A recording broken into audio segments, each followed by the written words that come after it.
there's a particular video I want us to watch together and see maybe not who is at fault or how to better build each other in love.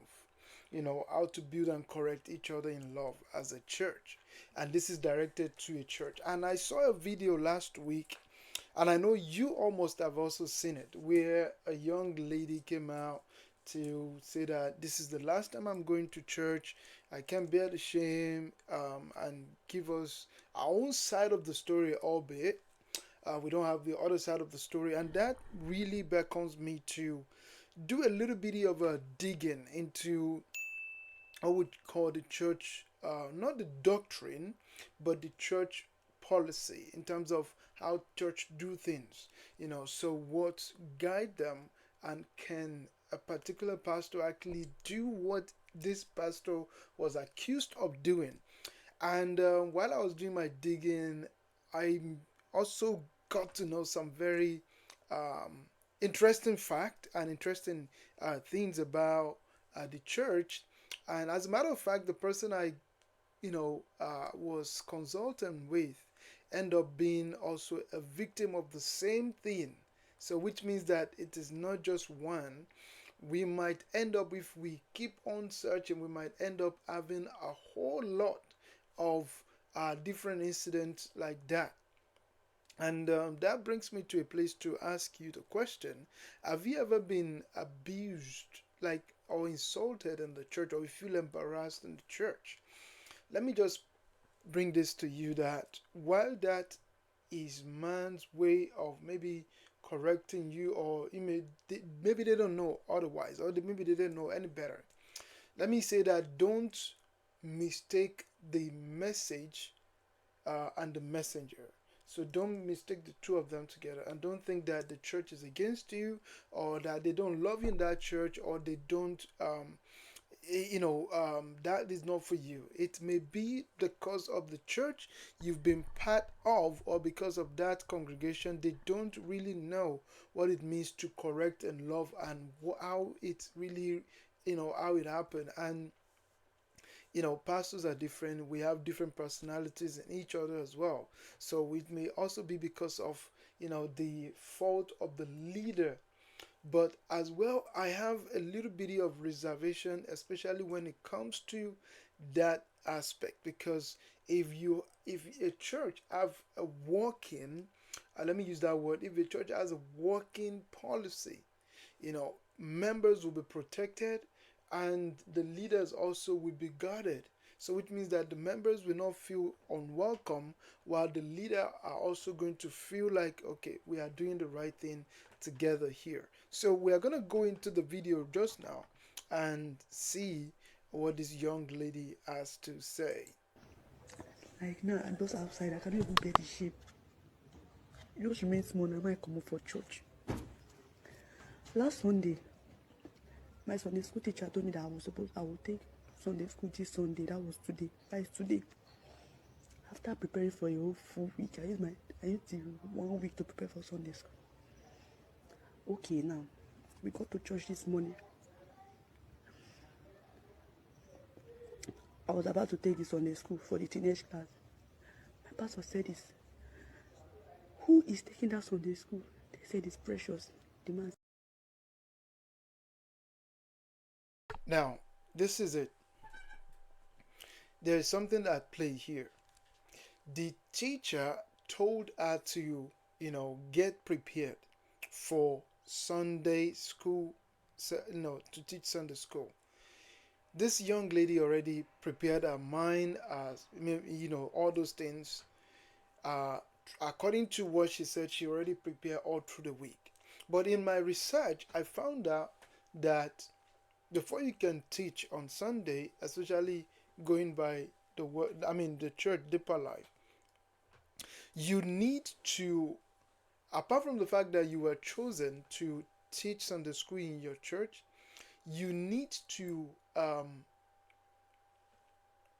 you need to come for Sunday school preparatory. So, and you must have gone through different stages of discipleship and church membership before you are allowed to even take that step. So if you have gone through the church membership, you are already a member of the church, and then you are already part of the leadership of the church, this might not happen. However, even if it will happen, you must have also, if this teaching is going to come to this lady, she must have been told to come for the Sunday school preparatory. I think almost every church have that. You do Sunday school preparatory, you prepare before you come and teach on Sunday. So maybe she didn't remember, or maybe she forgot to tell us. She didn't literally tell us that she did all these things. Maybe she's a member, or maybe and when you say that you're a member of a church, we are talking about, I personally, I believe in what you believe in terms of doctrines and practice, and I hold on to everything. I'm fully part of it. So that's what it means. So she didn't let us know this story. And I know that in this kind of situation, you may be like, oh, guy, that's really dumb to say. I know, and I understand. But let's be sincere with ourselves. If I know that this is the step to take before I can do this, I won't jump ship. That's what I'm insinuating. I don't want to jump ship. And I know that um, emotions and this kind of situation that she is may allow her to, I may not allow her to really think about how to give out these details. But then the blogs already carried it. We are deliberating on it right now. And this is it. So you must be a member, you must have gone through leadership, and you must come for church Sunday school preparatory. So before you jump to the conclusion, I want you to note those three things. So she didn't mention it, and this is our story, by the way. This is our side of the story. We don't have the pastor side of the story, but like I said earlier, according to my research, even the person I was thinking would give me a clean slate tell me that I've also been a victim. It has also happened to me before. So let's continue and hear what the pastor will say. Said, what? Precious? Who asked you to take Sunday school? Everybody gets inside. Um, this one is a bit, um, I don't find it very funny. In the sense that he literally stopped the Sunday school, and in front of the whole congregation. I mean, in front of the whole class that she was about to take. Let me say that I think that when we are correcting each other, we should do it in love, not to belittle another person. And I know that while you are correcting, it may look like you are belittling them, but the way you go about it, especially as a pastor, really matters. It really matters, because then when people hear stories like this, they won't point accusing fingers at you. And I know you may be saying to yourself, irrespective of what I do, they will still point accusing fingers. But I know, yes, it's true. But don't give them the opportunity to actually do that to you in the first place. That's what I'm insinuating. That's what I'm saying here. Don't even give them the opportunity to say that. So you, pastor, you know that this is going on, and you still allow this young lady, to go on with this thing. And that will also back on the question, where is the pastor in terms of man management, and in terms of church management? Do you know what is going on every Sunday? Do you have a breakdown of what is going on in your local assembly as a pastor every Sunday, every time? Because it looks like he was not in the loop of what is going on, and because of that, he reacted. And also, the other thing is this: as I'm pointing the fingers now to the pastors. Now you may be like, oh, I know. As a pastor as well, the teacher, how much do you trust the teacher that you put in place, like in charge of your in different department? Because if you trust them, if they have gone through the leadership membership, and they have a salvation story that you can say that yes, it's true, because I think I'm going to get there with this lady. I think that's what the pastor is actually insinuating in this situation. But if you have that kind of testimony with you as a pastor, I don't think you should do what this pastor did. So, in my own view, I think that the pastor is not properly informed. And because he's not properly informed, he took that decision. And this decision is not encouraging, or it doesn't build anything. Instead, it tear down. And the pastor may also look at it from this angle, which I think a lot of people have, they are fought. And this angle of, is it not yesterday they born? I was there when they give birth to her. I was there when she was born. Yes, I know her parent are even like my, I know when her parents were even born. So I know when her parents were born. I know when she was also born. So she's like a daughter to me. Yes, I know. But this is a generation that is very sensitive to everything. I'm not saying that you should tolerate nonsense, or you should allow everybody to just do whatever they want. No, that's not what I'm saying. I'm just saying that your intention should be to build, not to tear down. And in order to build, you must be ready and willing, as a person, as a pastor. You must be ready and willing to go through the thick and thin with them. So, number one, you did not exercise, or you did not show that you trust the leadership you put in place, in terms of people getting fed with the word, in terms like in your Sunday schools. So you didn't demonstrate that you actually trust that leadership. Number two is that you are not in the know of what is going on in your local assembly. That is very, very poor in that regard. So let's keep on with the whole thing, and we are going to get to let's get more interesting.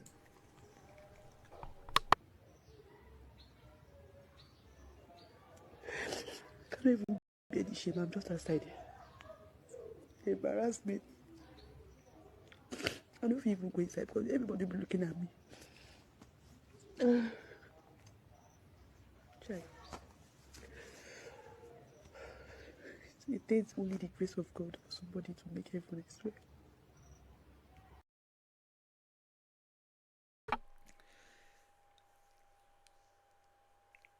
Yeah. Okay. Now you see the conclusion of this lady. You see where she conclude this whole thing that happens. That, and I'm not saying this as someone that have 100% understanding of what they teach in deeper life. And I'm not saying that it's not a good church. Don't hear me say that. And I'm not saying that it's a bad church or it's a good church. I'm not affirming deeper life, but I'm just addressing this situation. The conclusion of this young lady already shows that she has little to no understanding of what it means to be saved. And you may be saying to me that, oh, but the pastor is at fault. Oh, this and this. I'm not exonerating the pastor. I'm not. Don't I for I don't even say that he's right in any way, shape, or form. I'm not even saying that. I'm just saying that as a pastor, I think that it was wrong to have addressed the situation the way he did. And with this conclusion of this lady, it shows so much of how our relationship with God is.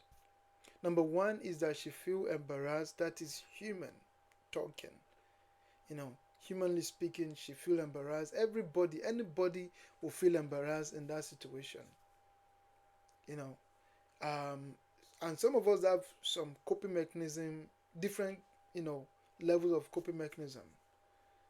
Some people will laugh it out and then they will just sit down. Some people will react like she did. Some people will not even make a video but stop going to that church. And I know different situations that would have panned out that way. But the bone of contention here is this.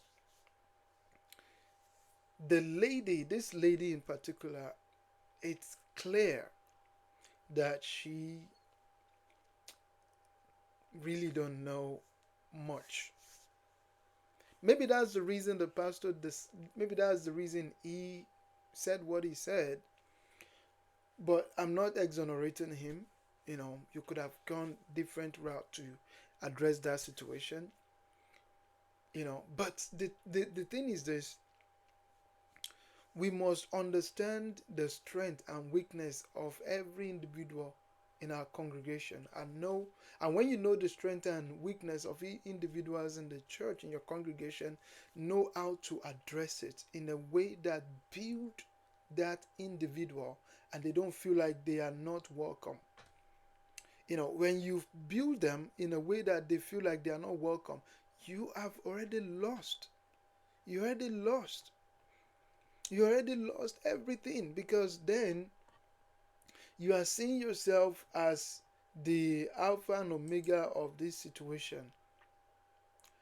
And like, let me say that, let me say that this lady she has almost no, um, she's still a baby in Christ. Let me put it that way, because then when you talk about, you don't even know, it will be hard for anybody to even make heaven like this, you know, with the way you put it out there for people to see.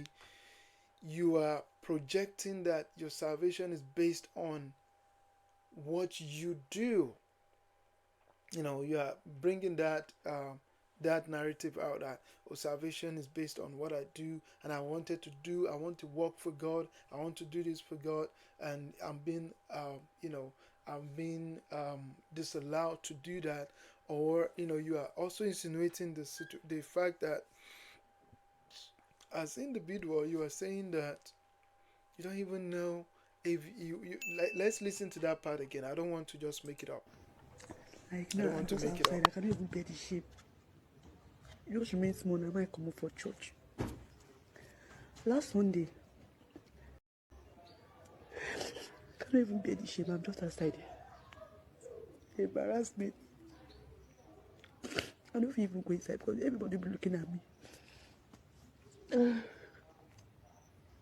Try.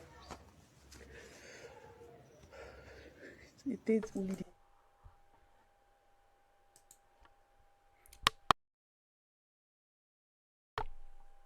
And this is where she make mention of that statement. it takes only the grace of God for somebody to make heaven, I swear. Yeah, you may be saying that, but she didn't mention that it works. You said that it takes the grace of God to make heaven. That is very, very true. That is completely true, that it takes only the grace of God for anyone to make heaven. Yes. So it's not based on your works. It's not based on what you do in the church. And I'm not saying that you should not work in the church. By the way, I will rather advise you to work, be more, active in your local assembly than any other thing. So I'm just saying here to you that grace is what you should really focus on, not yourself, not your, what you are doing. What you are doing is a product of the grace of God that is extended to you. So that salvation is not based on what you are doing, but it's based on what Christ did on the cross for you and myself. So don't let us, misinterpret this part, and don't let us, take it for granted. So this lady, in conclusion, the pastor was wrong to do that. And I got to know, this is what I got to know when I was doing my findings, that the pastor has the right to choose whoever teach. That's what I got to know. The pastor has the right to choose who you want to teach Sunday school in this church. Is that a good thing? Yes, it's a good one because it allowed the pastor to know, like this, if I'm putting you in charge, I know your story, I know your salvation story, I know you are mature, I know your, people can literally, testify to how much of growth you've, experienced on your own. And that is really a good thing. But the other part is that this lady you are addressing is still a baby. It's still a baby, so sensitive. I mean, it's not because you should not be sensitive. You should be sensitive, but you should know that when you are addressing this kind of situation, do it in a way that she will feel loved, encouraged. I think the pastor could have easily said that, "Oh, Precious, you are the one teaching today." Yes. Okay. Oh, can we like just let us talk and have a private meeting with her and have somebody else to take over. And when you do that, even though it's still a bit shaky because then it shows that you are not managing your church properly. That's what it tells me personally. But it give me this the way that, okay, you don't want to embarrass her, you want to actually build her up. When the Bible even talk about um, Joseph and Maria, when Joseph found out that Maria was pregnant, he could have easily just, let go of her and run away, because it's unfounded.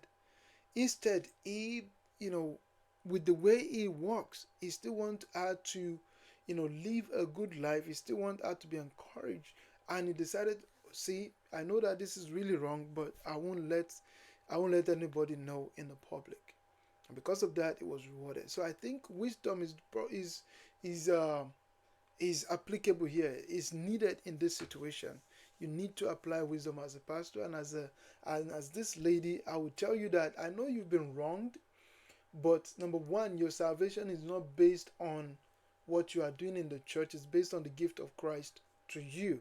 And number two is that you probably should go ahead and talk to your pastor and say, hey, what you did really offends me. And I know that some of you may say that they wouldn't listen. And I know it's possible that that happened, but let it not be that this is the next place where you bring all these issues to. So address the issue with your pastor, the way the Bible says we should address any conflict. Go ahead and talk to your pastor one on one. And then if he's not listening, let people know. And if that is not happening, then you know that he's not a Bible believing individual.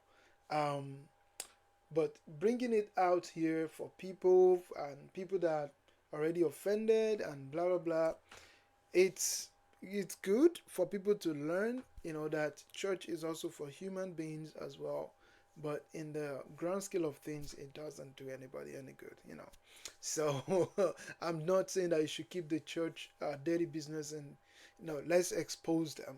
So, and the pastor as well, please love your church member and correct them in love. Correct them in love. That's what will really help someone like this young lady, and that's what will really help a lot in our congregation. And I pray God will help us. For more videos like this, please like, share, and don't forget to subscribe. Thank you, and God bless you.